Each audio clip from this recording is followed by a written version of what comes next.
Good evening भाई सबको, good evening.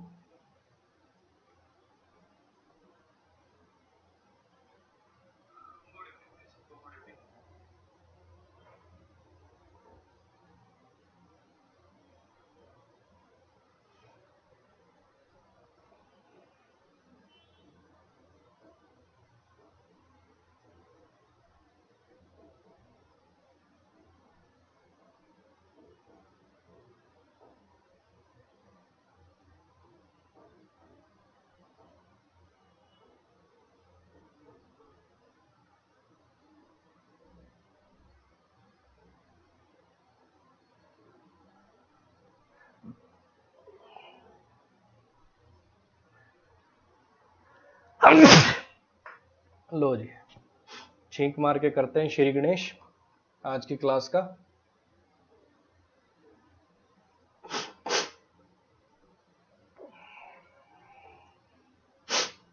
जैसा कि आप लोगों को पता है, अनअकैडमी पे पढ़ाता हूं मैं, और अनअकैडमी पे जैसे ही आप सब्सक्रिप्शन लेने वाले होते हैं उससे पहले एक ऑप्शन आता है अप्लाई डिस्काउंट कोड। तो वहां पे आपको डिस्काउंट कोड लगाना है AVS10। इससे क्या होगा, इससे आपको फीस में डिस्काउंट मिल जाएगा और मेरा ये बेनिफिट होगा कि आप मेरे सब्सक्रिप्शन कहलाओगे। लेकिन ध्यान रखना, अन अकेडमी पे ना, जैसे बच्चे बार बार पूछते हैं सर आपके बैच की फीस कितनी है। अन अकेडमी पे ना ही किसी बैच की फीस होती है, ना ही किसी टीचर की फीस होती है। अन अकेडमी पे सब्सक्रिप्शन का मॉडल है, यानी एक्सेस मिल जाता है आपको। जिस भी कैटेगरी के आप एक्सेस ले लेते हो, जैसे आपने सब्सक्रिप्शन लिया मान लो SSC कैटेगरी का, तो उस कैटेगरी के जितने टीचर हैं, मैथ वाले, इंग्लिश वाले, रीजनिंग वाले, GS वाले, सबका कंटेंट आपके लिए अनलॉक हो जाएगा। इवन वो वाला कंटेंट नहीं जो भी चल रहा है, जो पहले उन्होंने पढ़ा दिया, जो बैच खत्म हो गए, जो चल रहे, सब के सब अनलॉक हो जाएंगे उतने पीरियड के लिए जितने टाइम का आपने सब्सक्रिप्शन लिया। क्लियर है इतनी कहानी। फिर उसके बाद चाहे कितने ही बैच आए, चाहे कोई फिनिक्स नाम से बैच आए, ऑल स्टार्स नाम से बैच आए, अल्टीमेट नाम से बैच आए, कोई भी अलग अलग बैच के लिए आपको दोबारा फीस पे करने की जरूरत नहीं है। एक बार आपने फीस पे कर दी तो चाहे जितने मर्जी बैचेस आए, CET के लिए बैच आए, CPO के लिए आए, स्टेनो के लिए आए, CHSL के लिए आए, जितने बैच आए, कोई भी आपको दोबारा फीस पे करने की आवश्यकता नहीं। अभी एक ऑफर भी चल रहा है, 1 साल के सब्सक्रिप्शन पे 4 महीने और 2 साल के सब्सक्रिप्शन पे 4 महीने एक्स्ट्रा। ये वाला आप ऑफर अवेल कर सकते हो AVS10 मेरा डिस्काउंट कोड लगा के। एक ये भी और ऑफर चल रहा है, बैंक और SSC कंबाइंड। कोड हर जगह आपको वही AVS10 लगाना है, कोड हर जगह आपको वही AVS10 लगाना है। मेरे बैचेस का बता देता हूं। मेरा बच्चे इस महीने को थ्योरी का बैच नहीं आ रहा। पहले मैंने सोचा था थ्योरी का बैच लेके आऊंगा, लेकिन मैंने ना एक वोकैब का बैच चालू किया था 19 मई को। 19 मई को मैंने एक वोकैब का बैच चालू किया था। मैंने सोचा था 19 जून तक इसको चलाऊंगा, लेकिन इसका रिस्पॉन्स काफी अच्छा आया। बच्चे कह रहे हैं कि प्लीज इसको कंटिन्यू कर लो, थ्योरी वाला बैच तो आपके पहले 1-2 आ भी चुके हैं। तो फिर मैंने इसको कंटिन्यू कर दिया। 19 जून को खत्म होना था वैसे, लेकिन अब ये 23 जून से आगे 2 महीने के लिए और बढ़ा दिया।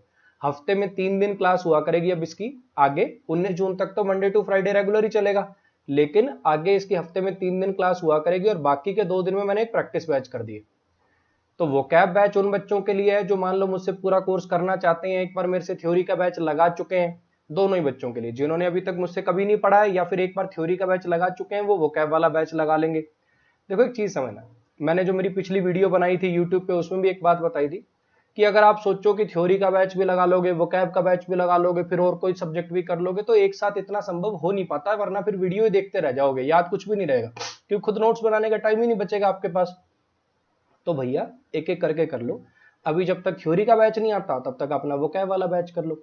AVS10 मेरा कोड है, कोड लगा के सब्सक्रिप्शन ले लिया, तब तक अपना वोकैब का बैच कर लो। थ्योरी का बैच आएगा 18 जुलाई के आसपास, तब अपना थ्योरी वाला कर लेना।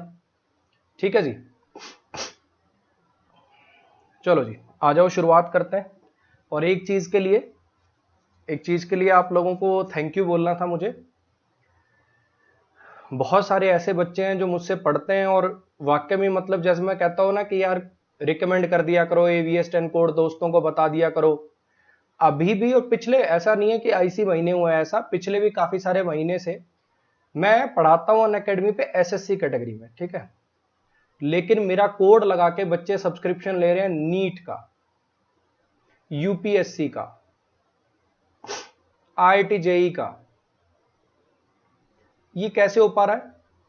ये बेसिकली वो बच्चे हैं जो मुझसे कभी पढ़े हैं और उनको ऐसा लगता है कि यार ये सही पढ़ाता है, अब खुद तो एसएससी का दोबारा क्या ही सब्सक्रिप्शन लेंगे, अगर एसएससी वाला अपना कोई दोस्त नहीं है तो कजन को, किसी को सब्सक्रिप्शन लेना मान लो अनअकैडमी का, तो उसको फोन करके स्पेशली बोल रहे हैं कि भाई तू अवन सर का कोड लगा लियो, तो उसके लिए दिल से धन्यवाद, थैंक यू सो मच। ठीक है, जो भी इतना रिस्पेक्ट करते हैं, प्यार प्रेम करते हैं कि मैं एसएससी कैटेगरी में पढ़ाता हूं फिर भी बैंक के सब्सक्रिप्शन, नीट के, यूपीएससी के, आईआईटी जेईई का मेरा कोड लगा के कर रहे हैं, तो उसके लिए दिल से थैंक यू भाई।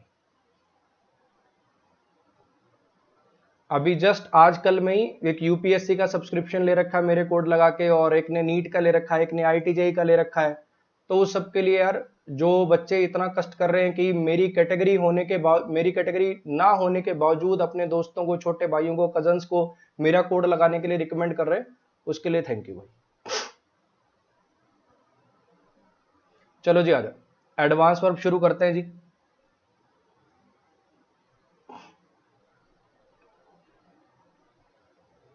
बताओ जरा इसमें क्या एरर है।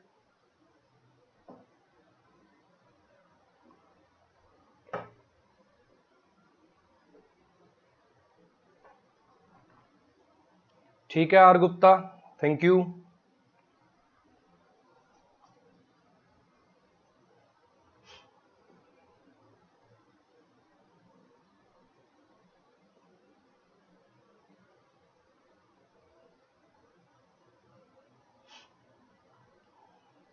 इसमें बताइए जरा जल्दी से।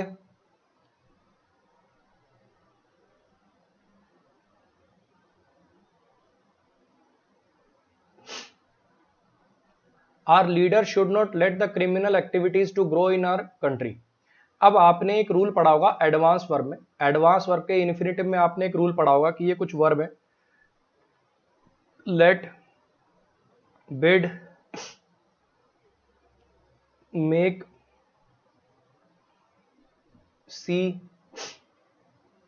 फील, वॉच, ऐसे बहुत सारे हैं, ऐसी बहुत सारी और वर्ब हैं जिनके बाद आपको बेयर इन्फिनेटिव का यूज करना पड़ता है। जो मुझसे पढ़े हैं पूरा का पूरा, जिन्होंने मुझसे पूरा सिलेबस किया, याद है आपको 40 मिनट लगा के इस रूल को एक्सप्लेन किया था, जिसमें मैंने ऑब्जेक्ट कॉम्प्लीमेंट, इन्फिनेटिव जब ऑब्जेक्ट कॉम्प्लीमेंट का काम करता तो बेयर में आता है, फिर बेयर में क्यों लिखते हैं, पूरी थ्योरी पढ़ाई थी 40 मिनट लगा के। याद है जिन्होंने भी प्लस कोर्स में या कभी मेरे कोर्स के अंदर ये वाला रूल देखा होगा, पूरे 40 मिनट लगा के आपको ये चीज एक्सप्लेन करी थी कि आखिर ऐसा होता क्यों है। चलो जरा आप समझने की कोशिश करना कि ये जो लेट है, लेट, अब इसके बाद ये तो हो जाता है इसका ऑब्जेक्ट, और यहाँ पे बेसिकली आपको लिखना होता है एक बेयर इन्फिनेटिव, क्योंकि ये बेसिकली इसके लिए क्या होता है, ऑब्जेक्ट कॉम्प्लीमेंट की तरह से काम करता है। और जब एक इन्फिनेटिव ऑब्जेक्ट कॉम्प्लीमेंट की तरह से काम करता है तो वो बेयर फॉर्म में लिखा जाता है, क्योंकि इन्फिनेटिव बाकी फीचर खो देता है अपने, नाउन, एडजेक्टिव, एडवर्ब वो फीचर नहीं रहते, उसमें सिर्फ वर्ब का ही फीचर रहता है, इसलिए उसको दिखने में भी वर्ब जैसा बना दिया जाता है, इसलिए इसका टू हटा दिया जाता है, यहाँ पे ग्रो आएगा। ये कुछ कंसाइज में मैंने वो थ्योरी बताई है जो मैं बताना चाह रहा हूँ, एक बार फिर से सुन लेंगे, जितनी समझ आ जाए ठीक है बच्चे, लेकिन पूरा टॉपिक पढ़ा पाना पॉसिबल नहीं कि पूरा का पूरा टॉपिक अभी वो पढ़ ले अपन, क्योंकि 40 मिनट लगेंगे एटलीस्ट, उसमें एन नंबर ऑफ एग्जांपल से चीज क्लियर करनी पड़ेगी। फिर से सुन लीजिए एक बार। होता क्या है, ये जितनी वर्ब है इनमें ऑब्जेक्ट प्लस ऑब्जेक्ट कॉम्प्लीमेंट का स्ट्रक्चर बन जाता है, तो जब एक इन्फिनेटिव से ऑब्जेक्ट कॉम्प्लीमेंट का काम लिया जाता है तो उसे बेयर फॉर्म में लिखा जाता है।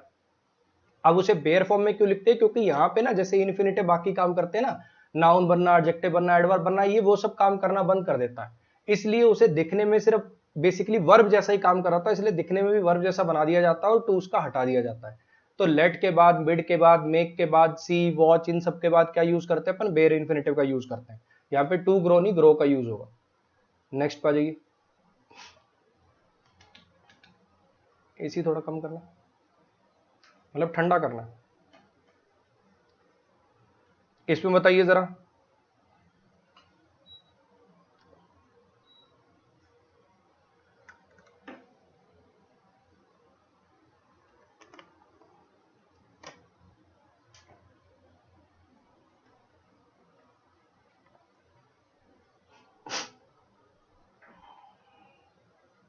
आर गुप्ता, आप तो अनअकैडमी पे पढ़ रहे हो ना, अभी आपने लिखा उसमें सब बताया बच्चे, स्ट्रेटेजी वाली वीडियो में सब बताया, कहां से क्या पढ़ना है, ग्रामर कैसे करनी है, वोकैब कैसे करनी है, सब बताया उसमें। मोहम्मद कैफ, अगर आपके पास और कोई ऑप्शन है तो एसएससी की तैयारी मत करो। मोहम्मद कैफ जी कह रहे हैं कि अब तो एसएससी के हालात बहुत बुरे चल रहे हैं, तो क्या एसएससी की तैयारी करनी चाहिए? अगर आपके पास कोई और ऑप्शन है तो एसएससी की तैयारी मत करो, लेकिन जब कोई और ऑप्शन ही नहीं है तो फिर यही करना पड़ेगा, है ना। सिंपली सोच लो, मैं ये नहीं कि मैं एसएससी को पढ़ाता हूं तो भैया एसएससी की तैयारी करो, या फिर मेरा कोड लगा के ही पढ़ो, मुझसे ही पढ़ो, मेरा ही कोर्स लो। अगर आपके पास और कोई ऑप्शन है, आपके पिताजी का कोई बिजनेस है, ठीक है, बढ़िया उसमें कमाई होती है, क्यों करोगे एसएससी की तैयारी, वो करो, ज्यादा बढ़िया है ना। अगर आपके पास इससे ज्यादा बढ़िया कोई ऑप्शन है तो अपना उस ऑप्शन को प्रेफर करो, और अगर कोई ऑप्शन नहीं है तो फिर चुपचाप अपना तैयारी करो, एज सिंपल एज दैट। अब टीचर थोड़ी डिसाइड करेगा यार तुम्हारे लिए कि तुम्हें तैयारी करनी चाहिए कि नहीं करनी चाहिए, वो डिसीजन तो एटलीस्ट तुम लोगे।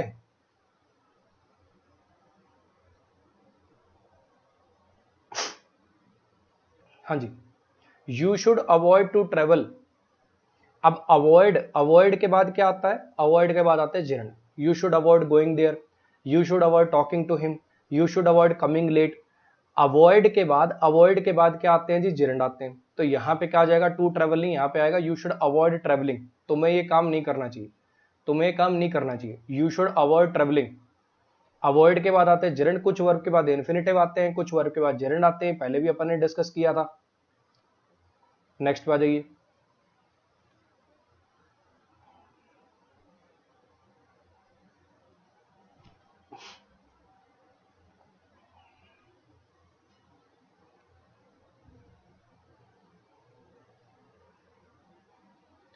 प्रहलाद यार उस बात का मजाक मत बनाओ, देखो ठीक है, मैंने बहुत सीरियस सलाह दी है, तुम उसको मजाक क्यों मान रहे हो। मैंने एक बिल्कुल बेसिक प्रैक्टिकल अप्रोच बताई है आपको। कोई कह रहा है, अगर मुझसे पूछ रहा है कि एसएससी की तैयारी करूं या ना करूं, हाँ बच्चे सारी बात ठीक है, एसएससी का पेपर भी टाइम से नहीं होता, रिजल्ट भी टाइम से नहीं आता, खूब सारी कमियां हैं, खूब सारी कमियां हैं इसके अंदर। अगर आपके पास इससे बढ़िया और कोई ऑप्शन है तो उसको करिए, लेकिन अगर कोई ऑप्शन नहीं है तो फिर जैसे तैसे इसी को करिए, as simple as that. Thank you Jayaprakash भाई।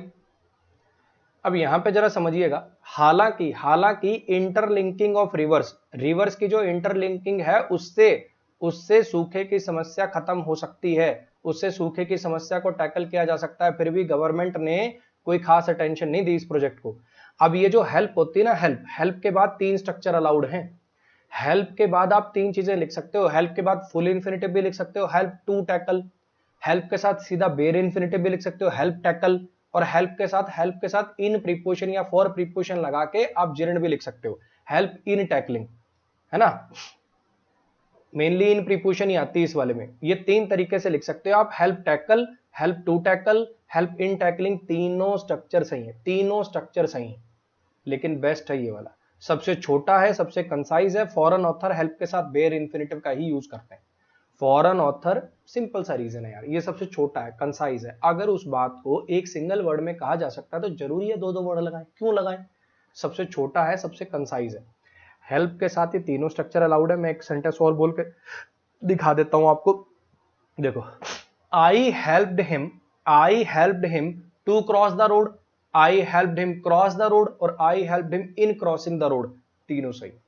आई helped him cross the road, to cross the road, in crossing the road, तीनों सही। सबसे प्रेफर कौन सा होता है, क्रॉस द रोड। इसमें बताइए जरा।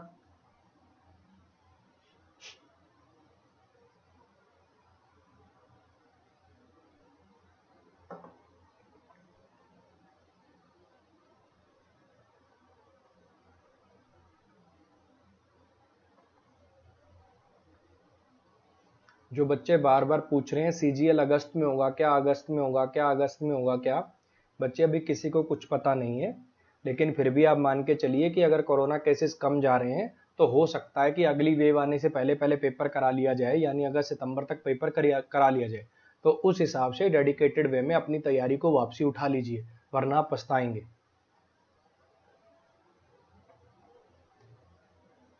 हाँ जी, it is better to stay at home, ये अच्छा है, घर पे रहना अच्छा है, स्ट्रीट पे गली में वॉक करने की बजाय।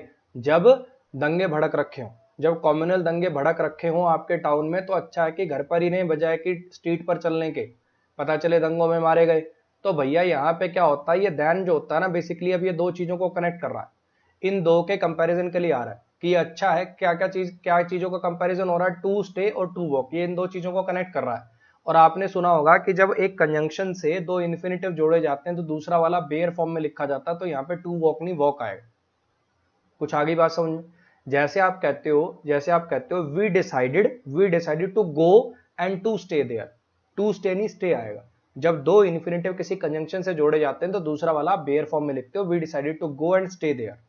नेक्स्ट पे आ जाइए, इसमें बताइए जरा क्या आएगा।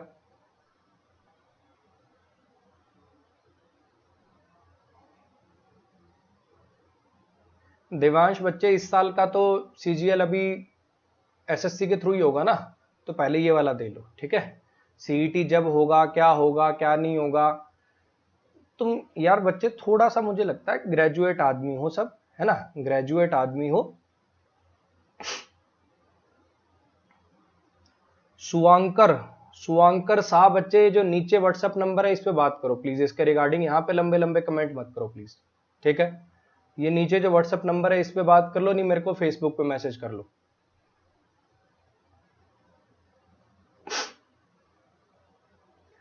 Officers frequently encounter situations where they need to help other solve problems.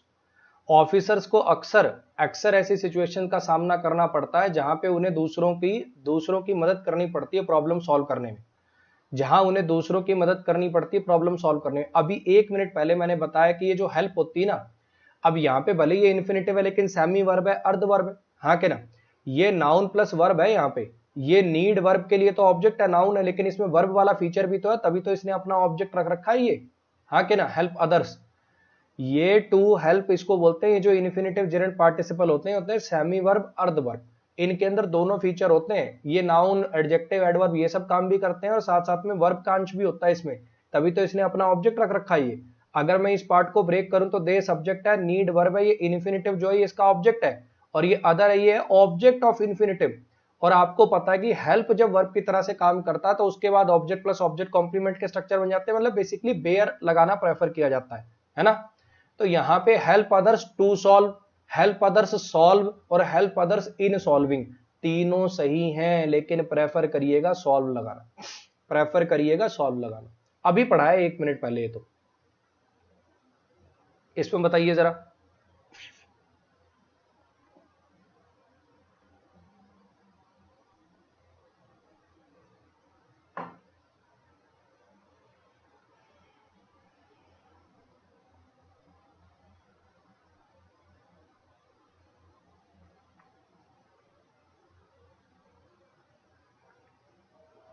आकांक्षा जी बच्चे मैंने एक वीडियो बनाई थी अपने यूट्यूब चैनल पे, चैप्टर वाइज एरर तो हो जाते हैं, मिसलिनियस एरर नहीं होते। उसमें आपको प्रॉपर वे में बता रखा है कैसे आपको पढ़ना चाहिए कि आपसे एरर और सेंटेंस इंप्रूवमेंट यानी ग्रामर वाला पोर्शन हो पाए। उस वीडियो को देख लीजिए, उसमें सब बता रखा है डिटेल में, इसी चैनल पे वीडियो पढ़िए, उसको देख लो।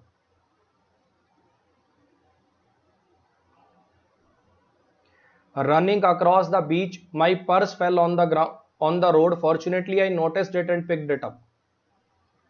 अब ये आपने पढ़ा होगा प्रेजेंट पार्टिसिपल के एरर करते समय, ये आपने पढ़ा होगा प्रेजेंट पार्टिसिपल के एरर पढ़ते समय। ये थोड़ा टाइपिंग एरर है बच्चे, ये थोड़ा टाइपिंग एरर है, यहाँ पे पिक्ड आएगा, ये टाइपिंग एरर है बच्चे। ये पिक्ड वाला जो है टाइपिंग एरर है, ये पिक्ड वाला जो है टाइपिंग एरर है, ये पिक्ड वाला जो है ये टाइपिंग एरर है भाई।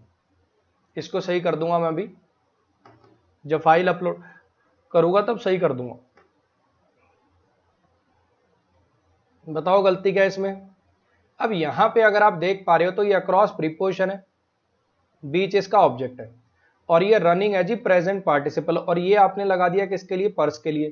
तुम्हारा पर्स बीच के अक्रॉस भाग रहा था कि तुम भाग रहे थे, तुम्हारा पर्स बीच के अक्रॉस भाग रहा था कि तुम भाग रहे थे। कुछ आ रही है बात समझ में। ऐसे आपने बहुत सारे सेंटेंस करे होंगे यार, walking in the park a snake bit him, गलत हो जाएगा, स्नेक थोड़ी वॉक कर रहा था पार्क में, तो क्या लिखना पड़ता है, while I was walking in the park. ऐसे तो बहुत सारे सेंटेंस करे होंगे आपने एडवांस वर्ब में। सब्जेक्ट ऑफ रेफरेंस के एरर बोलते हैं इनको, रॉन्ग सब्जेक्ट ऑफ रेफरेंस के एरर बोलते हैं इनको। तो भैया यहाँ पे रनिंग करने का काम ये इंसान कर रहा होगा, ऑब्वियस बात है, पर्स तो रन करेगा नहीं, तो इसका इधर से लिंक खत्म करना पड़ेगा। तो उसके लिए क्या करना पड़ता है, कंजंक्शन लगानी पड़ती है। व्हाइल कंजंक्शन लगाई और आई लिख दिया आपने, क्योंकि सब्जेक्ट में आपने आई यहाँ पे लिख रखा, पता चला कि आई का ही पर्स गिरा तो आई भाग रहा होगा, तो आई लिख दिया। और पूरा पास्ट में चल रहा तो यहाँ पे वॉज कर दिया। अब वाइल कंजंक्शन हो जाएगी, आई सब्जेक्ट हो जाएगा, वॉज हेल्पिंग वर्ब हो जाएगा, और अब ये रनिंग प्रेजेंट पार्टिसिपल ना होके मेन वर्ब बन जाएगा। अब इसका उधर पर से लिंक ही खत्म हो गया, इसको अपना सब्जेक्ट ऑफ रेफरेंस मिल गया, सेंटेंस भी सही हो गया, मतलब मीनिंग भी ठीक हो गया और ग्रामर भी ठीक हो गई। कुछ आई बात समझ में क्या कहना चाह रहा हूं? थोड़ा सा बच्चे समझने की कोशिश करिएगा। मेरा पढ़ाने का तरीका ऐसा है, कि मैं एक एक चीज को थोड़ा, जैसे मुझे पढ़ना पसंद था वैसे ही मुझे पढ़ाना पसंद है। एक एक चीज को थोड़ा एक्सप्लेन करके ही समझ में आता है मुझे कि आखिर यहाँ वाइल क्यों लगाते हैं, ये आई वॉज ये सब कहाँ से आ गया, है ना। बजाय कि सीधा ऐसे रटा देने के, अच्छा ये रनिंग का काम पर्स नहीं कर रहा तो यहाँ पे while I was while he was लिख दिया करो। क्यों लिख दिया करो, ऐसा करने से हो क्या रहा है, एक बार फिर से समझना। हालांकि अभी ये तो प्रैक्टिस बैच चल रहा, पूरा डिटेल में नहीं बता रहा, लेकिन आपको हल्का सा आइडिया हो जाएगा मेरे पढ़ाने के तरीके का। यहां पे लिखा हुआ रनिंग, अक्रॉस है प्रीपोजिशन, प्रीपोजिशन के बाद ये आ रहा है इसका ऑब्जेक्ट। ये रनिंग वर्ब नहीं हो सकता है क्योंकि इससे पहले इज एम आर वाजवर ये सब कुछ नहीं है। रनिंग जेरंड नहीं हो सकता क्योंकि जेरंड होता तो ये सब्जेक्ट का काम करता या ऑब्जेक्ट का काम करता, यानी नाउन वाला काम करता। ठीक है, इसके बाद कोई वर्ब वगैरह लिख नहीं रखी कि ये सब्जेक्ट ऑब्जेक्ट बन रहा हो जिसका। ये रनिंग फिलहाल की सिचुएशन में अगर आप ऐसे ही लिखा रहने दोगे तो ये माना जाएगा प्रेजेंट पार्टिसिपल, और ये प्रेजेंट पार्टिसिपल है तो ये नियरेस्ट नाउन के लिए एडजेक्टिव की तरह से काम करेगा, यानी इस पर्स के लिए। जैसे आप लिखते हो फ्लाइंग बर्ड्स उड़ते हुए पक्षी, क्राइंग चाइल्ड रोता हुआ बच्चा, रनिंग हॉर्स भागता हुआ घोड़ा, ऐसे रनिंग पर्स हो जाएगा, यानी भागता हुआ पर्स, यानी भागता हुआ पर्स। पर्स थोड़ी भाग रहा होगा, तो इसका मतलब ये गलत हो गया, इसका मतलब ये गलत हो गया। तो फिर कैसे सही करेंगे? अब क्या है, मुझे यहां पे रनिंग का काम करवाना है किससे, आई से। अब या तो कुछ ऐसा स्ट्रक्चर इधर कुछ बदलाव करके आई आ जाता, पैसिव वगैरह बना के ऐसा हो पाता, लेकिन फेल वर्ब तो इंट्रांजिटिव है, इधर तो पैसिव वगैरह भी नहीं बन सकता। तो फिर अपने को क्या करना पड़ेगा, अपने को इधर से इसका लिंक खत्म करना पड़ेगा कि ये इस साइड पे देखना बंद कर दे। उसके लिए क्या है कि इसको अपना खुद का सब्जेक्ट दे दो। उसके लिए मैंने क्या किया, इसको वर्ब में कन्वर्ट कर दिया। मैंने एक वाइल लगाया जो कि कंजंक्शन का काम करेगा, क्योंकि जब ये वर्ब बन जाएगी तो दो क्लॉज हो जाएंगे। फिर मैंने अपना एक अलग सब्जेक्ट लगाया आई। उसके बाद फिर मैंने वॉज लिखा, क्यों लिखा, क्योंकि पूरा का पूरा पास्ट में चल रहा था, तो मैं इसे पास्ट कंटिन्यूअस में चेंज करूंगा, इज नहीं लिख सकता, विल भी नहीं लिख सकता, तो ये वॉज बन जाएगा हेल्पिंग वर्ब। और जैसे ही मैं वाइल आई वॉज लिख दूंगा इससे पहले, तो अब ये प्रेजेंट पार्टिसिपल होना बंद करके अब ये बन जाएगा यहाँ पे आने वाली मेन वर्ब। अब ये जो रनिंग है ये मेन वर्ब की तरह से काम करने लग जाएगा और इसका इधर से लिंक अब खत्म हो जाएगा। ये है जी इसको समझने का असली तरीका कि यहाँ पे वाइल आई वॉज क्यों लगा रहे हैं, पहले रनिंग क्या काम कर रहा था, क्यों गलत हो रहा था, ऐसा लिखने से वो क्यों सही हो गया। रट्टे नहीं, चीजों को समझो।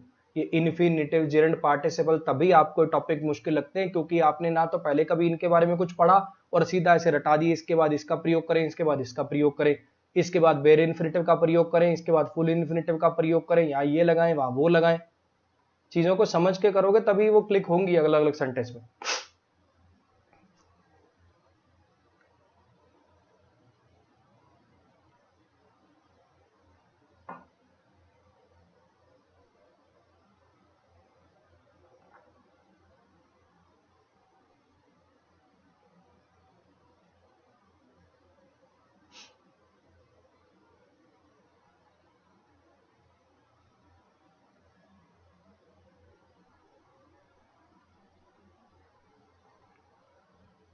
हाँ जी, इसमें बताइए जरा।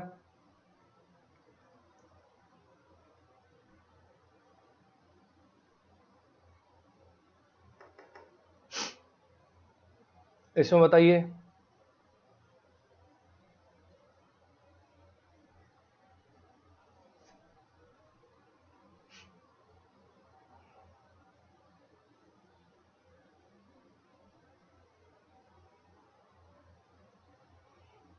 सोचो, आराम से पढ़ो इस सेंटेंस को, बढ़िया सेंटेंस, बढ़िया एक नंबर का कॉन्सेप्ट की क्लैरिटी वाला सेंटेंस है ये।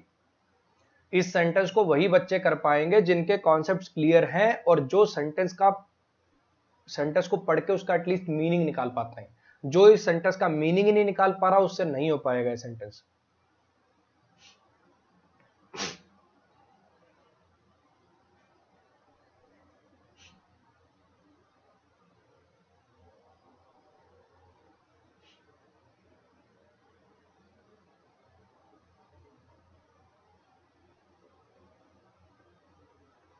हाँ जी, क्या मीनिंग क्या है इस सेंटेंस का?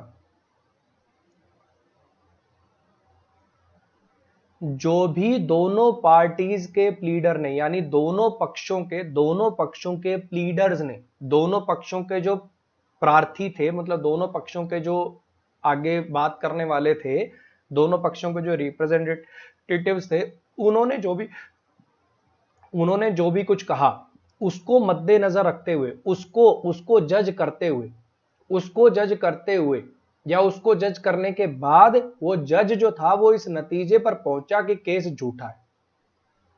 इस सेंटेंस का मतलब क्या है कि दोनों पक्षों के, दोनों पार्टियों के जो प्लीडर्स थे, उन्होंने जो कुछ भी कहा उसको जज करने के बाद जज इस नतीजे पर पहुंचा कि ये जो केस है ये झूठा है। कुछ आई बात समझ में? तो भैया एक चीज समझने की कोशिश करो, अभी अगर मैं इसको ग्रामर के टर्म्स में बात करूं तो यहां पे जज वर्ब की तरह से काम करेगा, क्योंकि इसके बाद तो आगे सीधा क्या आ रहा है, ऑब्जेक्ट आ रहा है इसका, जज व्हाट, जज एवरीथिंग। ये ऑब्जेक्ट आ रहा है तो जज तो वर्ब की तरह से काम करेगा। अगर तुम जज को वर्ब की तरह से काम कर दोगे तो इंपैरेटिव सेंटेंस हो गया। इंपैरेटिव सेंटेंस हो गया तो इसका अंडरस्टूड सब्जेक्ट यू हो जाएगा। लेकिन सेंटेंस पढ़ के तुम्हें पता है कि तुमने नहीं जज किया चीजों को, इस जज ने जज किया है चीजों को। तो इसका मतलब ये एडजेक्टिव की तरह से काम करना चाहिए था। याद है पिछला सेंटेंस, अभी जो पिछला सेंटेंस किया, जैसे यहां प्रेजेंट पार्टिसिपल लिख देते हो जो कि इसके लिए माना जाता है। जैसे अपन लिखते हैं walking in the park, walking in the park, he was bitten by a snake, ऐसे करके। एक सेकंड भाई, एक सेकंड में आया यार, गेट पे कोई आया, एक सेकंड में आया। हेलो, ये गेट पर, ये चेयर पे रख दो यार, गेट बंद है ना, सामने चेयर पड़ी है, उस पर रख दो। हाँ हाँ, उस पर रख दो।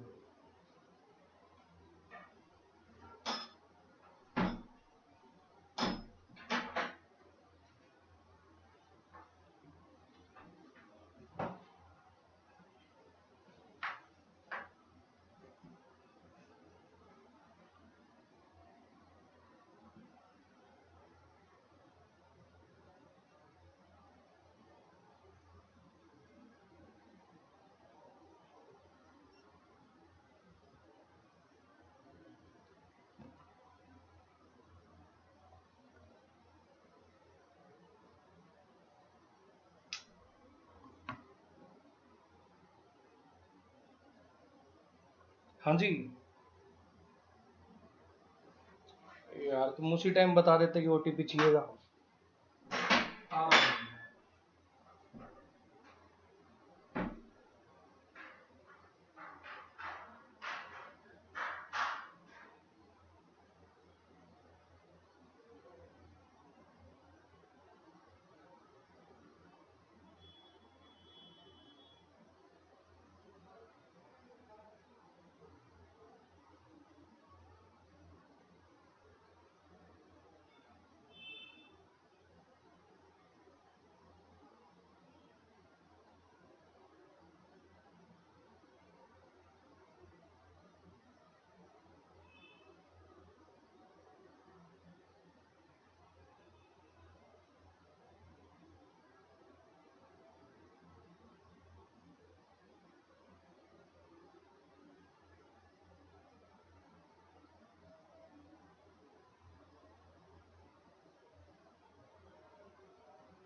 सॉरी भाई,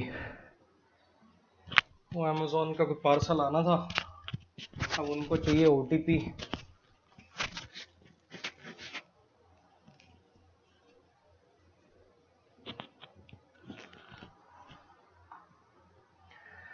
सर पढ़ाने का मन नहीं था तो बता देते, लो अब बता दिया देवेंद्र भाई, बिल्कुल पढ़ाने का मन नहीं है, कट लो यहां से फटाफट। लो मैं ब्लॉक करता हूं, तुम्हारा क्या मन नहीं है, लो मैं बता रहा हूं। लो अब आगे से तुम मेरे चैनल की कोई वीडियो नहीं देख पाओगे, आ गई मौज, अब मौज लो।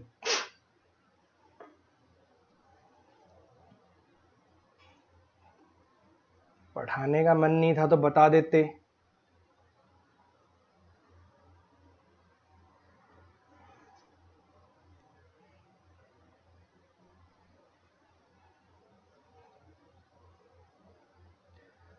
जब भी वीडियो देखते हो ना, ये मतलब जो हर 100 पे एक डिसलाइक होता है ना, मेरे चैनल का लाइक डिसलाइक का रेशो होता है 100 वर्सेस 1। ये एक ऐसी फफूंद होती है, ये एक ऐसी फफूंद होती है जिसको मैंने कभी ना कभी जीवन में ब्लॉक किया होता है उसकी हरकतों की वजह से।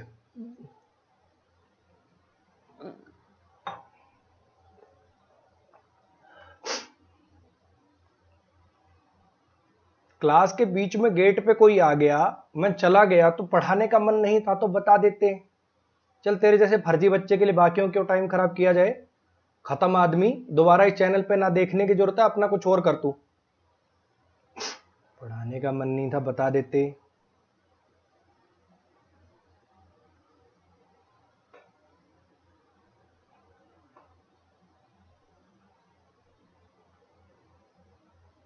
चलो अब जरा समझना ये वाला जो अपना सेंटेंस था।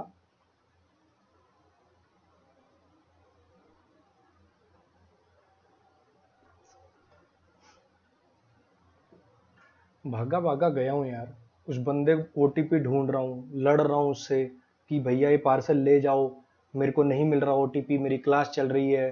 वो कह रहा है सर मैं बहुत दूर से आया हूं, कल मुझे फिर आना पड़ेगा। उसकी भी थोड़ी सोच समझ रखनी पड़ेगी। अब भी ओटीपी उससे डला नहीं है, दीवार पे लिख के आ गया हूं कि भैया डल जाए ये ओटीपी। इन 2-3 ओटीपी आए थे मेरे पास, अब याद नहीं कौन सा है, दीवार पे ओटीपी लिखाया।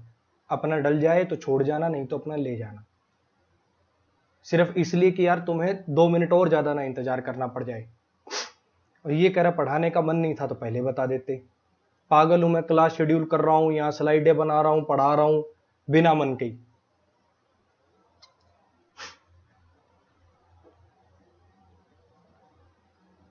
मतलब ऑनलाइन 200-300 का नेट का रिचार्ज करा दिया तो जिसको जो मर्जी, जो तुम्हारे मन आएगा वो बोलोगे। हैं बारात में आए हो यहाँ कि यहाँ लड़की वाले खड़े हैं तुम्हारे आगे प्लेट ले लेके, तुम कुछ भी कहोगे बोलते वहां सुने हाँ सर गलती हमारी ही रही होगी, हाँ सर, मुंडी नीचे करके तुम थप्पड़ भी मार दोगे तो भी कहेंगे क्यों भैया, ऐसा क्या ले रखा मैंने तेरे से जो तेरी सुनूं मैं।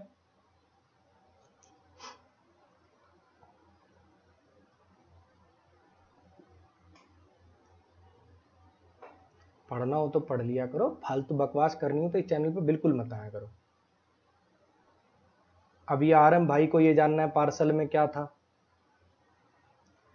भैया घर गृहस्थी चालू करने के बाद ना आदमी की जिंदगी झंड हो जाती है, समझना। पार्सल में आए हैं डिब्बे, छोटे छोटे, वो लौंग इलायची रखने के लिए छोटा डिब्बा चाहिए तो छोटे डिब्बे, चावल डालने के लिए बड़ा डिब्बा चाहिए तो बड़े डिब्बे, ऐसे डिब्बे हैं। सब्जियां रखने की टोकरियां हैं, ये सब आया है भैया। ठीक, और कुछ चाहिए तो बताओ।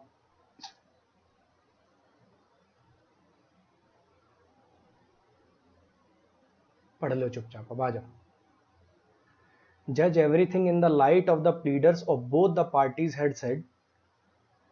दोनों पार्टीज के प्लीडर्स की जो जो उन्होंने बोला उसको जज करने के बाद, ये जो जज था इस कंक्लूजन पे पहुंचा कि केस झूठा था। यानी यहां पे एक एडजेक्टिव लिखा जाएगा, एक पार्टिसिपल लिखा जाएगा इस जज के लिए। ठीक है, अच्छा, तो यहां पे जो सही ऑप्शन है वो मैं आपको बता देता हूं। दो तरीके से आप इसको सही कर सकते हो, या तो आफ्टर जजिंग लिखोगे, या तो लिख दो आफ्टर जजिंग। आफ्टर जजिंग में क्या होगा, आफ्टर प्रीपोजिशन हो जाएगी और ये जजिंग जेरंड हो जाएगा, जो कि इस प्रीपोजिशन के ऑब्जेक्ट की तरह से काम करेगा। नाउन की तरह से काम करते हैं, जेरंड इस प्रीपोजिशन के ऑब्जेक्ट की तरह से काम करेगा। या फिर आप यहाँ पे परफेक्ट पार्टिसिपल लिख दो हैविंग जज्ड, यहाँ पे लिख दो हैविंग जज्ड, जज करने के बाद। अगर आपने एडवांस वर्ब अच्छे से पढ़ा है तो आपको पता होगा कि परफेक्ट पार्टिसिपल क्या होता है। वो तब लगाया जाता है जब कोई एक्शन होने के बाद ऑब्वियसली दोनों पार्टीज ने जो जो कहा उसको जज करने के बाद ये इस नतीजे पर पहुंचेगा, ना कि जज करते करते ही नतीजे पर पहुंच जाएगा। तो जो बच्चे यहाँ पे जजिंग कह रहे हैं, आपने ग्रामर थोड़ी सी ठीक सोची, हल्का सा देखो जजिंग और हैविंग जज्ड में फर्क है। जजिंग का मतलब होता है ये काम करते करते, जजिंग का मतलब होता है भी प्रेजेंट पार्टिसिपल है वो काम करते करते। जैसे अपन कहते हैं ना walking in the park, walking in the park he saw snake, walking in the park he saw snake, park में वॉक करते करते उसने एक सांप को देखा, यानी दोनों काम साथ में हो रहे होते हैं। अब मुझे बताओ जब ये दोनों पार्टीज के प्लीडर्स बोल रहे थे उस समय इनकी बातों को जज करते करते जज कंक्लूजन पे पहुंचा कि इन बातों को जज करने के बाद कंक्लूजन पे पहुंचा, तो यहां पे सबसे बढ़िया रहेगा आफ्टर जजिंग या हैविंग जज्ड लगाना। इन दोनों में से आप कुछ भी लगा सकते हो। इसके आंसर में हैविंग जज्ड और जजिंग लिखा हुआ, मैं इसको मैं आफ्टर जजिंग में चेंज कर दूंगा। अभी जब पीडीएफ अपलोड करूंगा ना आफ्टर जजिंग में चेंज कर दूंगा इसको मैं। एक नंबर का सवाल था नकलियों, एक नंबर का सवाल। जिनको कंटेंट की कदर है उनको पता चल गया होगा कि किस लेवल का सवाल था वो। इस पे आओ।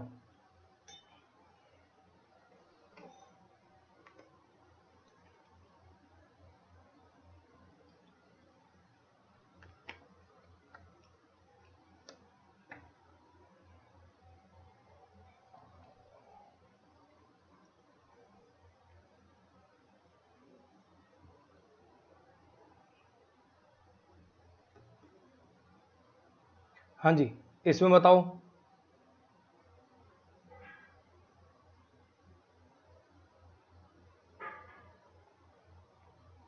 When she entered the room, she found the child sleeping peacefully and the fan moved slowly. जब वो रूम में आई,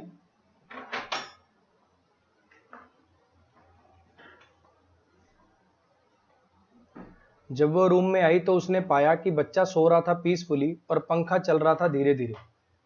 जब वो रूम में आई तो उसने पाया कि बच्चा सो रहा था पीसफुली और पंखा चल रहा था धीरे धीरे। अब यहाँ पे प्रेजेंट पार्टिसिपल है, यहाँ पे प्रेजेंट पार्टिसिपल और ये एंड से जुड़ा हुआ है, हाँ के ना। तो ये भी पैरेललिज्म के अनुसार यहाँ पे मूव नहीं आएगा, यहाँ पे भी मूविंग आएगा। इसको बोलते हैं पैरेललिज्म। जैसे अपन कहते हैं ना I like singing and dancing, ना कि I like sing and to dance, या फिर I like to sing and dance, ना कि I like to sing and dancing. अगर जिरंड लिखोगे तो जिरंड लिखो, पार्टिसिपल लिखोगे तो पार्टिसिपल लिखो, इन्फिनिटिव लिखोगे तो इन्फिनिटिव लिखो। एंड कंजंक्शन से जब आप जोड़ोगे तो दोनों को सेम फॉर्म में लिखना पड़ेगा, मूविंग करना पड़ेगा आपको यहाँ पे। अब काफी बच्चे यहाँ पे कह रहे हैं कि वॉज मूविंग कर दो, ऐसा नहीं मेरे भाई, उसने ऐसा पाया, उसने पाया बच्चे को सोते हुए और फैन को चलते हुए। ये मूविंग कोई वर्ब नहीं है, प्रेजेंट पार्टिसिपल है फैन के लिए। जब वो रूम में एंटर हुई उसने पाया बच्चे को सोते हुए। अब यहाँ पे चाइल्ड वॉज स्लीपिंग नहीं करोगे, ये प्रेजेंट पार्टिसिपल होता है, एडजेक्टिव की तरह से काम करता है। उसने पाया बच्चे को सोते हुए और फैन को चलते हुए। नेक्स्ट पे आ जाइए। और ये जो एक बार ये बच्चा बार बार पूछ रहा है कि सर जैसे आप एसएससी के लिए पढ़ाते हो, एक बात समझ बच्चे, एसएससी हो चाहे बैंक हो चाहे और कोई स्टेट एग्जाम हो, जिस भी एग्जाम में ग्रामर आती है, वो कैब आती है, आरसी आता है, वो सबके सब, जैसे कोई टीचर वाला टेस्ट हो गया, उन सबके सब के लिए ये वीडियोस बेनिफिशियल हैं। समझो इस बात को। ऐसा नहीं है कि एसएससी की ग्रामर में ईच ऑफ के बाद नाउन प्लूरल वर्ब सिंगुलर आता है और तेरी एनडीए की ग्रामर में ईच ऑफ के बाद नाउन सिंगुलर आने लग जाएगा, ऐसा नहीं होगा भैया। समझ इस बात को कि जिसमें ग्रामर आती है वो सिलेबस सेम हो गया। हाँ, कुछ टॉपिक डिफरेंट होते हैं, जैसे टीचर एबिलिटी टेस्ट वाले में फोनेटिक्स वाला डिफरेंट हो जाता है ना, ट्रांसफॉर्मेशन वाले एक दो टॉपिक डिफरेंस हो जाते हैं, कुछ टॉपिक डिफरेंट हो सकते हैं। लेकिन ये कह देना कि ये वीडियो उसमें काम किए कि नहीं है, सरासर बच्चे बेवकूफी है। ग्रामर आ रही है तो सब में ये वाली काम आएगी, कैसे नहीं आएगी। नेक्स्ट पे आ जाइए।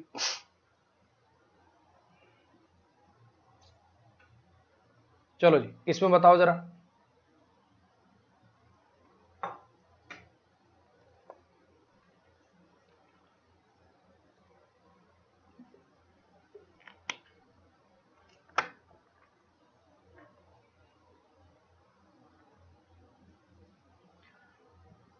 एक बच्चा कह रहा है कि sir entered into the room नहीं होना चाहिए। इसको कहते हैं बच्चे एक गलती तो क्या निकालना, दूसरी गलती कर दी।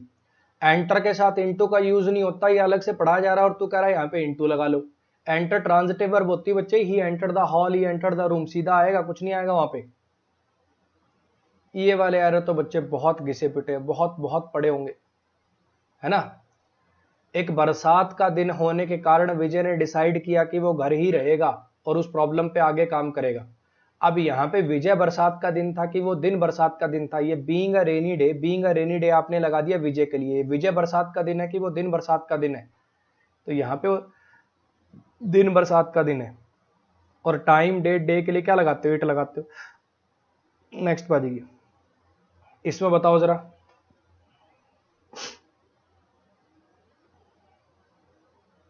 इसमें बताइए जरा।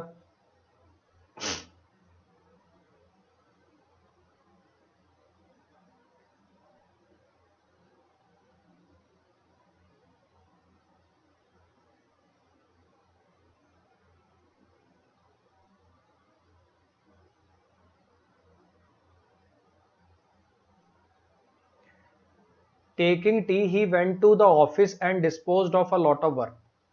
चाय पीते पीते वो ऑफिस चला गया, चाय पीते पीते वो ऑफिस चला गया और खूब सारा काम निपटा दिया, है ना।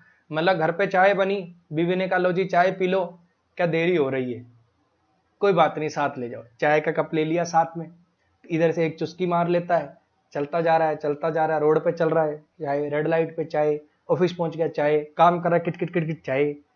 अबे चाय पीने के बाद जाएगा कि चाय पीते पीते जाएगा, चाय पी के निकलना चाहिए, ठीक है। घर वाली ऐसे कुछ भी बना के दे तो वो चुपचाप खा लेना चाहिए, चाहे क्लास छूटे चाहे कुछ भी छूटे। हाँ चुपचाप खा लेना चाहिए। हैविंग टेकन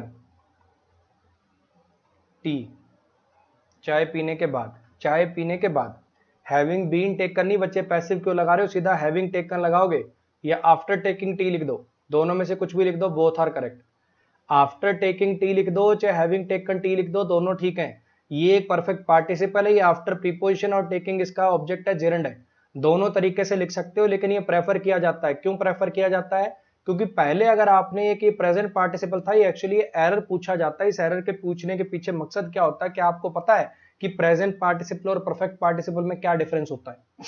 इस एरर के पूछने के पीछे मकसद ये होता है कि बच्चे की नॉलेज टेस्ट करना कि प्रेजेंट पार्टिसिपल और परफेक्ट पार्टिसिपल में डिफरेंस क्या होता है, और आपने उसको जेरंड में चेंज कर दिया, बताओ। तो ज्यादा बढ़िया रहेगा यहाँ पे हैविंग टेकन लगा लो। हालांकि आफ्टर टेकिंग ग्रामेटिकली भी एकदम ठीक है, मीनिंग वाइज भी एकदम ठीक है, गलत वो नहीं है, लेकिन दोनों ऑप्शन हो तो हैविंग टेकन को प्रेफर करिएगा। इसमें बताइए जरा, राजेंद्र शर्मा ऑफलाइन कब से पढ़ाओगे, कभी भी नहीं बच्चे, ऑफलाइन अब मैं कभी भी नहीं पढ़ाऊंगा बच्चे। कल भी मैंने बताया था, पागलों वाली हरकतें मत करो। ऑफलाइन का वेट करते करते बहुत ऐसे मूर्ख बच्चे हैं जिन्होंने 2-2 साल निकाल दिए। मैं ये नहीं कह रहा मुझसे ही पढ़ो, किसी से भी पढ़ लो पागलो, लेकिन अपना कोर्स वोर्स पूरा करके प्रैक्टिस कर लो। 2 साल कोरोना पहले खा चुका है और अभी तुम्हारी ऑफलाइन कोचिंग, अभी नोटिस आ जाएगा, कोचिंग फिर से खुल रही हैं, 2 महीने चलेंगी, फिर थर्ड वेव आ जाएगी, फिर सिलेबस बीच में छूटेगा, फीस तेरी वहां फंसी होगी, इसलिए ना तू आगे कोचिंग करने लायक रहेगा और ना कहीं और फीस पे करने लायक रहेगा। इस मूर्खपने को छोड़ो, समझो इस बात को। ऑनलाइन में समझ नहीं आएगा, ऑनलाइन अबे करके तो देख, 5,000 रुपए में, 5-6 हजार रुपए में पूरी मैथ इंग्लिश रीजनिंग जीएस की सारी कोचिंग हो जाती है ऑनलाइन में। अगर 5,000 रुपए देके तुझे ना भी समझ आए तो क्या होगा, 10, 20, 30, 40% भी तो समझ में आएगा। उतना ही एक बार शुरुआत तो करके देख। आप सब लोगों से रिक्वेस्ट है कि प्लीज ऑफलाइन की वेट के चक्कर में अपना टाइम वेस्ट मत करिएगा। 2 साल पहले वेस्ट कर चुके हैं बहुत बच्चे, बेवकूफी मत करिए प्लीज। मुझसे नहीं, किसी और से पढ़िए, किसी से भी पढ़िए, लेकिन पढ़ लीजिए, अपना सिलेबस पूरा कर लीजिए। कहीं ऐसा ना हो कि अभी 2 महीने बाद पेपर आके खड़ा हो जाए और तुम कोचिंग खुलने की वेट कर रहे थे और बाकी बच्चों ने तैयारी करके प्रैक्टिस करके वो नौकरी ले गए।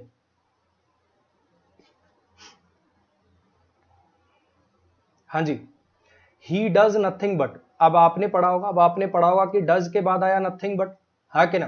तो आगे बेयर इन्फिनेटिव का यूज होता है, आगे यूज होता है जी बेयर इन्फिनेटिव का। यहाँ पे टू फाइंड नहीं, यहाँ पे फाइंड का यूज होगा। यहाँ पे टू फाइंड नहीं, they did nothing but watch movies, they did nothing but sleep all day, they did nothing but find faults, उन्होंने कुछ नहीं किया गलतियां निकालने के सिवाय, उन्होंने कुछ नहीं किया इसमें गलतियां निकालने के सिवाय। नेक्स्ट पे आ जाइए, इसमें बताइए जरा।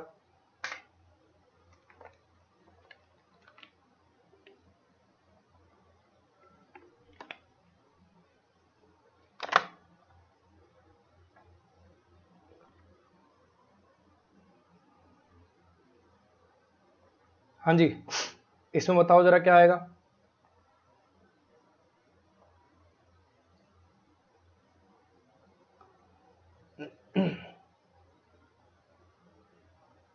थैंक यू भाई पूजा जी, थैंक यू। ठीक है भाई, सीडीएस के भी कर लेंगे, ठीक है, अभी जो करा रहा हूँ एक बार वो देख लो, ये भी सीडीएस में काम आएगा, चैप्टर वाइज प्रैक्टिस करा रहा हूँ, अभी एक बार वो देख लो। हमने उसे सलाह दी कि वो अपनी बेटी की शादी करवा दे क्योंकि अब उसकी शादी की उम्र हो गई है। हमने उसे सलाह दी, we advised him to marry his daughter, हमने उसे सलाह दी अपनी बेटी से शादी करने की, ये मतलब हो जाएगा इसका। तो हमने उसे सलाह दी है, टू मैरी किसके लिए आया, टू मैरी किसके लिए आया, हिम के लिए, कि हिम करे टू मैरी, और किससे करे, अपनी डॉटर से। हमने उसे सलाह दी कि वो अपनी बेटी से शादी कर ले, ये मीनिंग देना है कि क्या मीनिंग देना है। हमने उसे सलाह दी कि वो अपनी बेटी की शादी करवा दे, तो भैया यहाँ पे कॉजेटिव वर्ब बनेगी, यहाँ पे कॉजेटिव वर्ब लगाओगे, यहाँ पे लगाओगे we advised him to get his daughter married, यहाँ पे लगवाओगे we advised him to get his daughter married, मतलब अपनी बेटी की शादी करवा दे। या फिर एक फ्रेजल वर्ब होती है marry off, O double F, शादी करवाना, we advised him to marry his daughter off, इसका भी मतलब वही निकलेगा। दो तरीके से आप इसको कर सकते थे, to marry his daughter off लिख दो या to get his daughter married कर दो, दोनों का ही मतलब होता है उसकी बेटे की शादी करवाना। इसमें बताइए जरा क्या आएगा।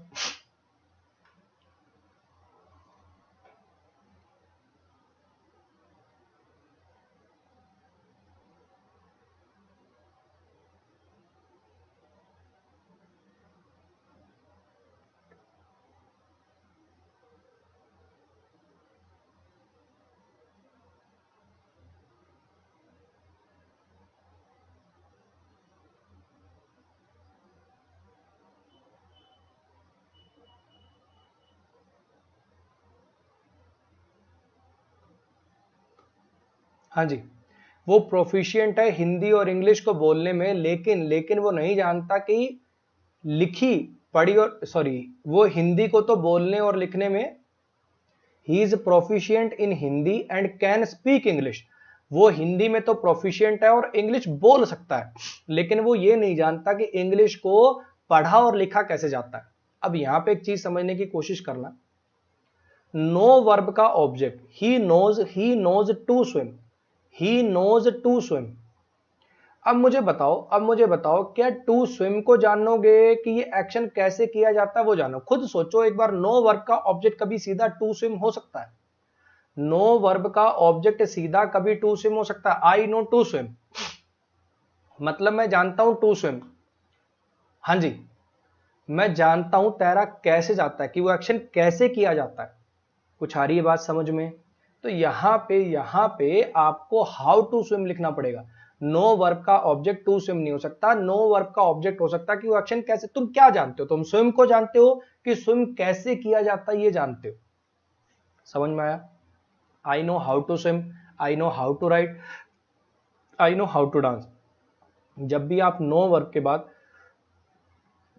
कोई ऑब्जेक्ट बनाना चाहें किसी एक्शन को, आप ऐसा लिख सकते हो, आई नो हिम, उस इंसान को जानता, वो चल जाएगा। लेकिन जब भी आप नो वर्ब के बाद एक इन्फिनेटिव लिखोगे, कोई एक्शन लिखोगे, तो वो एक्शन कैसे किया जाता है आप ये जान सकते हो। आप उस एक्शन को नहीं जानते, वो एक्शन कैसे किया जाता है इसको जान सकते हो। इसीलिए आपने रूल पढ़ा होगा कि जब भी नो के बाद इन्फिनेटिव आए तो WH फैमिली का वर्ड यूज किया करें, है ना। वो रूल इसलिए बना है क्योंकि आप एक्शन को नहीं जान सकते, वो एक्शन कैसे किया जाता है इस बात को जान सकते हो। इसमें बताइए जरा क्या आएगा।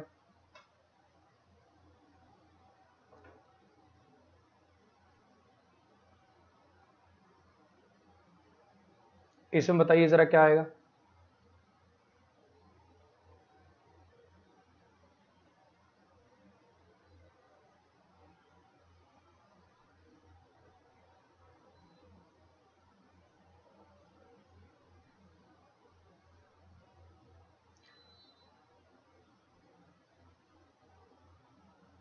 हाँ जी,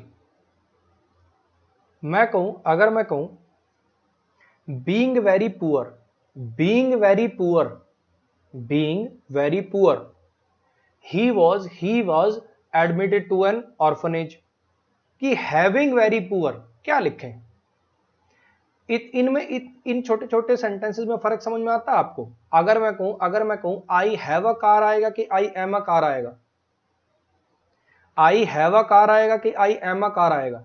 ऑब्वियस बात है सर, ये क्या लिख रहे हो? आई एम अ कार का तो मतलब मैं कार हूं हो जाएगा, तो फिर क्या लिखना पड़ेगा? आई हैव अ कार लिखना पड़ेगा। और यहां पे अगर मैं ऐसा कहूं कि आई एम या I have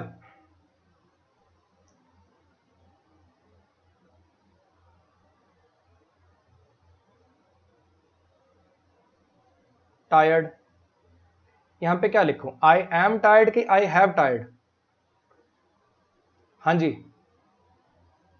I have tired का तो मतलब हो जाएगा बेसिकली किसी और को थकाना, और अगर वो मीनिंग होता तो फिर आगे कुछ ना कुछ लिखा होता कि मैंने किसे थका दिया। अरे कुछ आ रही बात समझ में क्या कहना चाह रहा हूं? तो यहां पे क्या लिखना पड़ेगा? आई एम टायर्ड, मैं थका हुआ हूं। अगर तुम टायर वर भी ये कहना चाह रहे हो कि मैंने किसी को थका दिया, आई हैव टायर्ड हिम, तो ऑब्जेक्ट वगैरह लिखते, ऑब्जेक्ट नहीं है तो इसका मतलब यहां पे वो काम नहीं कर रहा है, एडजेक्टिव की तरह से काम कर रहा है। अब तुम इस सेंटेंस को पढ़ के देखो, कि बीइंग लगाओगे तो क्या मीनिंग आएगा? बीइंग वर्कड मतलब इस पर काम किया गया, मुझ पर काम किया गया पूरे दिन के लिए, उस पर, इस इंसान पर काम किया गया पूरे दिन के लिए।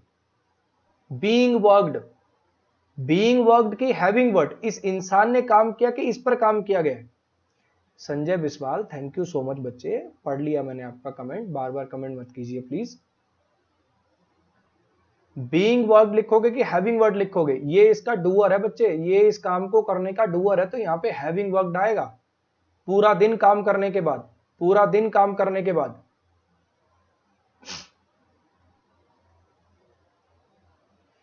पूजा राजपूत जी, बच्चे लास्ट वार्निंग है आपके लिए, आप बार बार इधर उधर के कमेंट कर रहे हैं, मैं जो पढ़ाने आया हूं पढ़ा लेने दीजिए। आपको ये चीजें बेनिफिशियल लगती हो, आपके एनडीए के पेपर के लिए पढ़नी हो तो पढ़ लीजिए, वरना प्लीज ये चैनल छोड़ दीजिए। प्लीज बार बार कमेंट मत करिए, ये कोई स्ट्रेटेजी बताने की वीडियो नहीं है। स्ट्रेटेजी बताने की वीडियो में स्ट्रेटेजी बताता हूं, प्रैक्टिस बैच में प्रैक्टिस कराता हूं, प्रीवियस ईयर में प्रीवियस ईयर डिस्कस करता हूं। जो क्लास का हेडिंग है उसको वो रहने दीजिए प्लीज।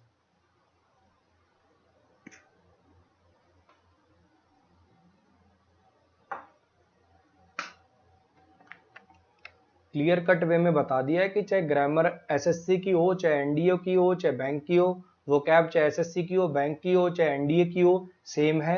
वो कंटेंट आप वहां वो यूज कर सकते हो। 20 बार सेम बात पूछने से क्या मिलेगा?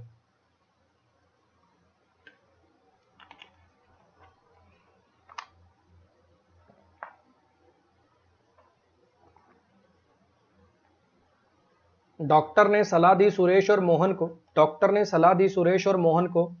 संजय बिस्वाल, बच्चे चैनल से ब्लॉक हो जाओगे, अब बहुत देर होगी, 2 बार हिंट दे दिया और इससे ज्यादा मैं कुछ नहीं कर सकता, मैं सही बता रहा हूं। चाहे आप तारीफ करो चाहे बुराई, लेकिन अगर बाकियों को पढ़ने नहीं दोगे मैं सही में चैनल से ब्लॉक कर दूंगा। आज के बाद कोई वीडियो नहीं देख पाएगा, ध्यान रखना। डॉक्टर ने सुरेश और मोहन को सलाह दी स्विमिंग के लिए जाने की, डॉक्टर ने सुरेश और मोहन को सलाह दी स्विमिंग के लिए जाने की, क्योंकि वो उन दोनों के लिए अच्छी। The doctor advised Suresh and Mohan, the doctor advise Suresh and Mohan. अब एडवाइस के बाद क्या आता है? एडवाइस के बाद क्या आते हैं? किसी को सलाह दी जाती है कोई काम करने की, वो काम फ्यूचर में होगा तो वहां पे इन्फिनेटिव का यूज किया जाता है, तो यहां पे लिखोगे टू गो फॉर स्विमिंग, यहां पे लिखोगे to go for swimming.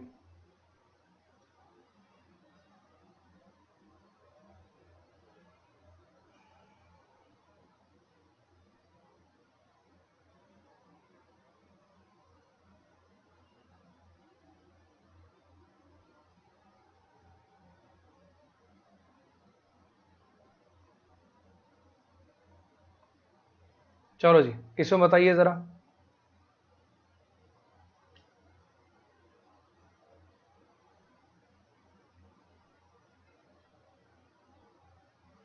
Her home और ऑफिस को जरूरत होती है लेटेस्ट इक्विपमेंट की, हर होम और ऑफिस को जरूरत होती है लेटेस्ट इक्विपमेंट के लिए, खुद को अपडेटेड रखने के लिए, खुद को अपडेट रखने के लिए। To keep up with times का मतलब होता है खुद को अपडेट रखने के लिए। तो यहां पे you need something to do something, तुम्हें किसी चीज की जरूरत है। I need a car to go to Delhi, I need a book to study. किसी चीज की जरूरत होती है कोई काम करने के लिए। अगर आप किसी चीज का पर्पस बताते हो तो उसके लिए दो स्ट्रक्चर यूज करे जाते हैं, या तो फॉर के साथ जेरंड लगा दो, फॉर कीपिंग अप, या तो ऐसा लिख दो, या फिर इन्फिनेटिव लिख दो। इन्फिनेटिव लगाना प्रेफर किया जाता है और नीड के साथ तो वैसे भी प्रेफर किया जाता है। तो यहाँ पे टू कीप आएगा। समझ में आया क्या बोला मैंने? अगर आपको किसी चीज का पर्पस बताना है कि ये काम क्यों करो, आई नीड अ बुक, मुझे किताब की जरूरत है, क्यों मुझे किताब की जरूरत है, क्यों to prepare for this exam. तो वहां पे इन्फिनेटिव से आप पर्पस बताते हो। इन्फिनेटिव एडवर्ब की तरह से काम करता है, किसी चीज का पर्पस बताने के लिए काम में आता है। इन्फिनेटिव को जब आप एडवर्ब की तरह से काम में लेते हो वो तो किसी चीज का रीजन बताता है कि वो काम क्यों किया जा रहा है। I need a bike to travel there, I need a bike to go there, I need a book to study, I need a bed to sleep. आप जब लिखोगे यहाँ पे जो इन्फिनेटिव होता है किसी चीज का पर्पस बताने के काम में आता है, तो यहाँ पे आप टू कीप लिखोगे क्योंकि आपको लेटेस्ट इक्विपमेंट का पर्पस बताना है। इसमें बताइए जरा।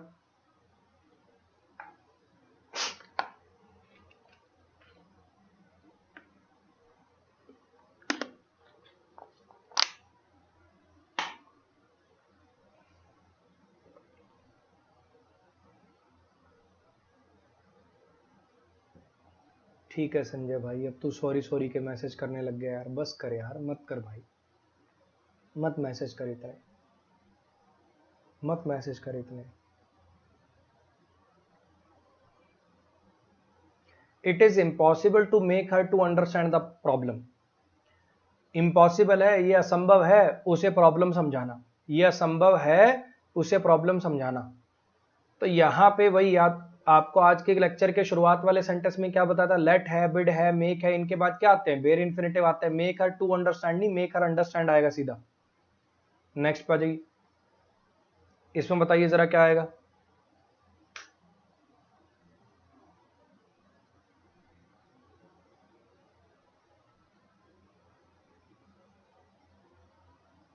अब है मेक से पहले का टू नहीं उड़ाना बावले, बाद वाला टू उड़ाना है। क्या कर रहा है तू, कौन सा टू उड़ा रहा है?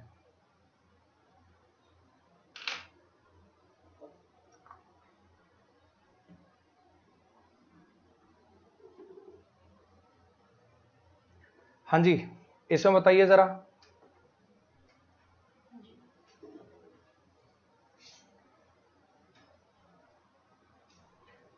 उसके जो डिसऑनेस्ट एक्ट थे, उसके जो डिसऑनेस्ट एक्ट थे, उन्होंने उसके माता पिता की गर्दन को झुका दिया शर्म से। उनके जो डिसऑनेस्ट एक्ट थे उन्होंने उसकी माता पिता की गर्दन को झुका दिया शर्म से।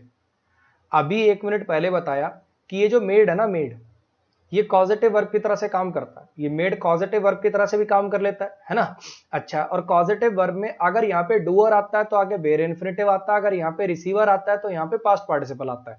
ये जो पेरेंट्स हैं, पेरेंट्स ने ही गर्दन झुकाई, पेरेंट्स की गर्दन झुकी है ना। तो यहाँ पे क्या आएगा, यहाँ पे वेर इन्फिनेटिव आएगा, तो यहाँ पे बेंड लिखोगे, बेंड, यहाँ पे लिखोगे बेंड।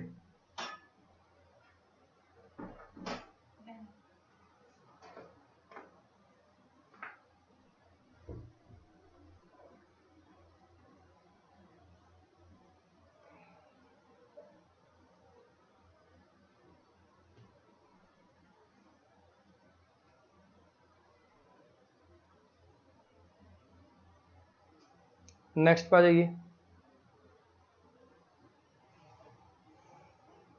इसमें बताओ जरा क्या आएगा।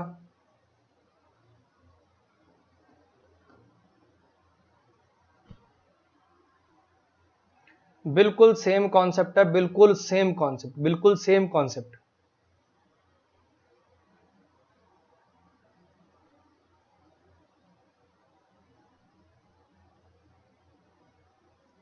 क्या तुम अवेयर हो, क्या तुम ये बात जानते हो कि मुझसे इतनी देर वेट करा के तुम मेरे शेड्यूल को अपसेट कर रहे हो? तुम्हारे ये मुझसे इतनी देर वेट कराने की वजह से मेरा शेड्यूल जो है वो अपसेट हो रहा है। तो यहाँ पे ये मेक के साथ अभी 1 मिनट पहले आपको बताया, ये मेक पॉजिटिव वर्ब की तरह से काम करता है। मेक के बाद अगर आप डूअर लिखते हो तो आगे आपको वेर इन्फिनेटिव लिखना पड़ता है। मेक मी वेटिंग नहीं, मेक मी वेट आएगा यहाँ। 1 सेकंड पहले यही सेंटेंस हुआ था। मतलब सेम कॉन्सेप्ट को नेक्स्ट सेंटेंस में भी यूज कर रखा है। इसमें बताइए जरा, इसमें बताइए जरा।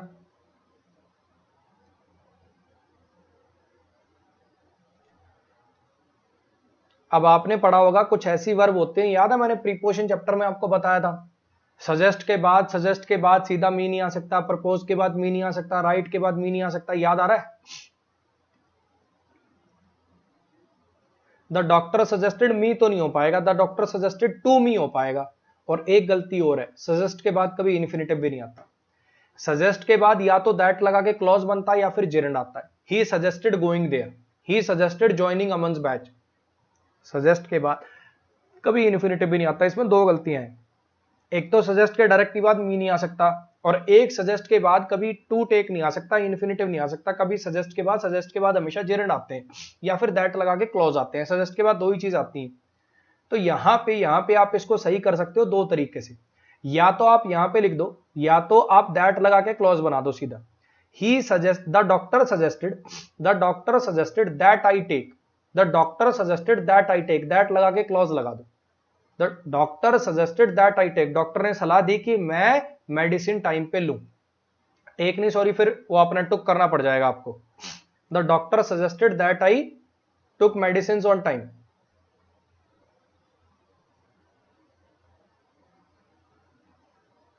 टुक भी नहीं बच्चे, वो टेक ही करना पड़ेगा। यहाँ पे बेर इन्फिनेटिव की तरह से काम करेगा ये। बेर इन्फिनेटिव कह रहा हूं, बेस फॉर्म की तरह से। The doctor suggested to me that I should take, ये वाला ऑप्शन देखो आपको ज्यादा अच्छा लग रहा होगा, ये वाला ऑप्शन आपको ज्यादा अच्छा लग रहा होगा। The doctor suggested to me, doctor ने मुझे सलाह दी दैट आई शुड टेक, ये आपको ज्यादा अच्छा लग रहा होगा। ये वाला जो है ना, the doctor suggested that I take, doctor ने सलाह दी थी कि मैं दवाइयां समय से लूं, ये वाला जो है the doctor suggested me, the doctor suggested that I took, sorry that I take, इसमें क्या होता है, शुड पहले अंडरस्टूड हो जाता है। ये प्रेजेंट सब्जेक्टिव मूड जिन्होंने पढ़ रखा उनको ये वाला समझ में आया हो। यहाँ पे टुक नहीं टेक ही आएगा, बेस फॉर्म ही आती है इसके अंदर। डॉक्टर ने सलाह दी थी कि मैं दवाइयां समय से लूं, ये वाला जो मीनिंग होता है प्रेजेंट सब्जेक्टिव मूड से दिया जाता है। यहाँ पे टेक का यूज होगा, दैट आई टेक।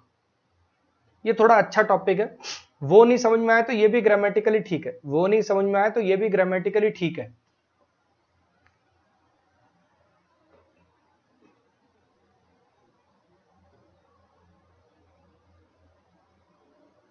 ये भी वही मीनिंग दे रहा है और ये भी वही मीनिंग दे रहा है। थोड़ा समझोगे तो आ जाएंगी चीजें समझ में। अगला टॉपिक भी एडवांस वर्ब भी रहेगा बच्चे, कल भी एडवांस वर्ब भी करेंगे, कुछ एडवांस वर्ब के और सवाल करेंगे कल। आ जाओ वोकैब के सवाल करो अब जल्दी से 5। आज की क्लास का कंटेंट था 1 नंबर का, आज की क्लास का कंटेंट था 1 नंबर का प्रीमियम। जिन्होंने पढ़ा है उनको पता लग गया होगा।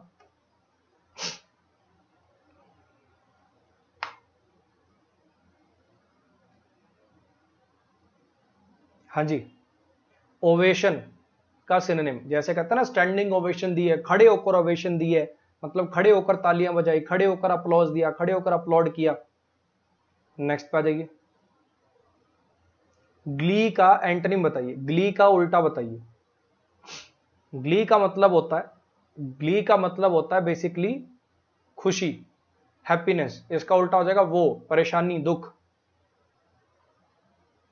इसमें वो वाला भी लगा सकते थे, ऑड वन आउट, इसका भी मतलब खुशी, इसका भी मतलब खुशी, इसका भी मतलब खुशी, ये उल्टा है तो यही होगा आंसर आपका।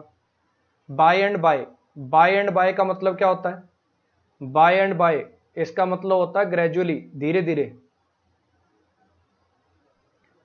इसमें बताइए, दो अपोजिट फीलिंग, दो अपोजिंग फीलिंग मन में आना सेम टाइम पे, दो अपोजिंग फीलिंग मन में आना सेम टाइम पे, क्या वर्ड होता है इसके लिए, कंटेम्प्रेरी होता है, समकालीन। दो लोग कंटेम्प्रेरी होते हैं जो सेम टाइम पे जी रहे होते हैं। कॉन्साइड मतलब भिड़ जाना, दो चीजें एक दूसरे के ऊपर आ जाना, ओवरलैप कर जाना। इक्विवेलेंट बराबर होना। एम्बीवेलेंट, एम्बीवेलेंट वो सिचुएशन होती है जिसके अंदर, एम्बीवेलेंट वो सिचुएशन होती है जिसके अंदर आदमी के अंदर दोनों फीलिंग आ रही होती है, किसी चीज को लेकर कंफ्यूजन होती है, मिक्स फीलिंग्स आ रही होती है।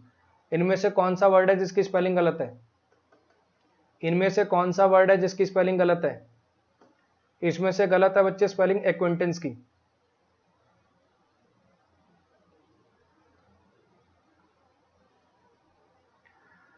चलो जी, अब आप अपने स्कोर कमेंट करके बताओ। कल का टॉपिक एडवांस वर्ब है बच्चे, कल का टॉपिक एडवांस वर्ब है।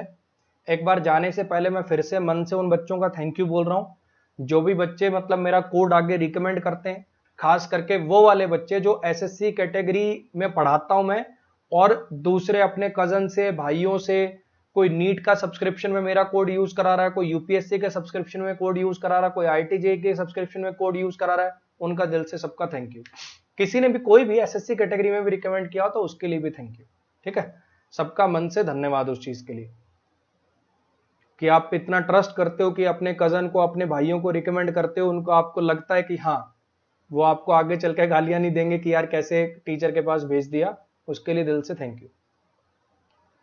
चलो जी, इस महीने में मेरा कोई थ्योरी का बैच नहीं आ रहा है, इस महीने में मेरा वोकैब का बैच आ रहा है। एक मैंने बैच चालू किया था 19 मई को वोकैब का, जो कि 19 जून तक चलना था, जिसके अंदर मैंने पिक्चर्स के थ्रू, नेमोनिक्स के थ्रू, इन सब चीज़ों के थ्रू वोकैब याद करा रहा हूँ मैं। पहले सोचा था कि 19 जून को ख़त्म करके 19 जून को कोई थ्योरी का बैच ले आऊँगा, लेकिन बच्चे बहुत ज़्यादा इसमें रिक्वेस्ट कर रहे हैं कि इसी बैच को कंटिन्यू कर लो, तो वोकैब का बैच और प्रैक्टिस बैच की भी काफ़ी डिमांड आ रही थी, तो 21 जून के बाद से 2 बैचेस में डिवाइड कर दिया मैंने अपने पूरे वीक को। 21 जून के बाद से अगले हफ्ते से ही मंडे और ट्यूसडे को तो प्रैक्टिस बैच चला करेगा, मिसलिनियस एरर की प्रैक्टिस कराऊंगा, और वेडनेसडे, थर्सडे, फ्राइडे को वोकैब बैच चला करेगा अनअकैडमी प्लस पे। जो भी इंटरेस्टेड हो AVS 10 कोड लगा के सब्सक्रिप्शन ले सकते हैं। ये वोकैब बैच बच्चे उस बच्चे के लिए बढ़िया रहेगा जिसने मुझसे कोर्स करना ही था। अब रीजन क्या है कि उसी टाइम पे थ्योरी के बैच, वोकैब के बैच दोनों तो देख नहीं पाओगे, तो तब तक थ्योरी का बैच नहीं आता, तब तक ये वोकैब का बैच तुम्हारा कंप्लीट कर लोगे, और 18 जुलाई को जब थ्योरी का बैच आएगा तब उसको कंटिन्यू कर लेना। क्योंकि वोकैब में ऐसा तो है नहीं कि पहले से कुछ बेसिक पढ़ने पड़ते हैं, क्लियर करना पड़ता है, ऐसा कुछ है नहीं। अपना जैसे जैसे टाइम मिलता जाए, जो पीछे जो लेक्चर निकल गए ये भी आपको कवर करने, क्योंकि वो वाले वर्ड जो 19 मई से पढ़ाता रहा हूँ वो दोबारा थोड़ी पढ़ाऊंगा, वो सारे वर्ड भी आपको करने। तो जो भी लोग इंटरेस्टेड है वो AVS 10 कोड का यूज करके सब्सक्रिप्शन ले सकते हैं, या अपने दोस्तों को एटलीस्ट रिकमेंड कर सकते हैं। ठीक है जी, आज के लिए गुड नाइट। रात को 10 बजे CPO वाली क्लास में मिलेंगे, और कल तो अपना मिलेंगे इसमें।